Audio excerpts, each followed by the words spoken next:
Hello all, welcome back to my channel Krishnamani Tatipatti. ఈ vlog వచ్చి 1 Saturday in my part time job life. So morning 8కి లేచా. Climate చూడగానే భయం వేసి ఫస్ట్ అయితే ట్రైన్ టైమింగ్ సెట్ చేసేసరికి యాజ్ యూజువల్ ట్రాక్ వర్క్ జరగడం వల్ల 1 hour జర్నీ కాస్త 2 hours జర్నీ చేయాల్సి వస్తుంది. ఇంకా ఫాస్ట్గా బ్రష్ చేసి రెడీ అయిపోయి స్టార్ట్ అయ్యాను. ఈ ట్రైన్ డిలే వల్ల నెక్స్ట్ కనెక్టివిటీ మెట్రోని అయితే క్యాచ్ చేయలేకపోయాను.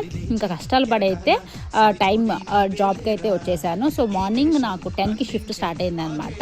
ఇంకా బ్రేక్ మధ్యలో టీ అయితే తాగేసి ఇంకా ఈవినింగ్ 4కి షిఫ్ట్ ఫినిష్ చేశాను. చిన్న గ్రాసరీ షాపింగ్ చేసి అయితే ఇంకో జాబ్కి స్టార్ట్ అయ్యాను. ఇలా బస్ కోసం వెయిట్ చేసే టైమే బేసిక్గా ఫుడ్కి దొరికే టైం అనమాట. ఇంకా చిన్నగా ఒక వ్రాప్ తినేసి 6 కల్లా జాబ్కి రీచ్ అయిపోయాను. ఆ రోజు వర్షం పడడం వల్ల షిఫ్ట్ ఎర్లీగా క్లోజ్ చేశాను 11కే. ఇంటికి వచ్చేసరికి midnight 11:30 అయ్యిందనమాట. ఇలా నేనే కాదు, నాతో పాటు ఎంతోమంది స్టూడెంట్స్ అబ్రాడ్లో లైఫ్లో సాధించాలని ఇలాగా పార్ట్ టైం జాబ్ చేస్తూ కష్టపడుతూ ఉంటారు.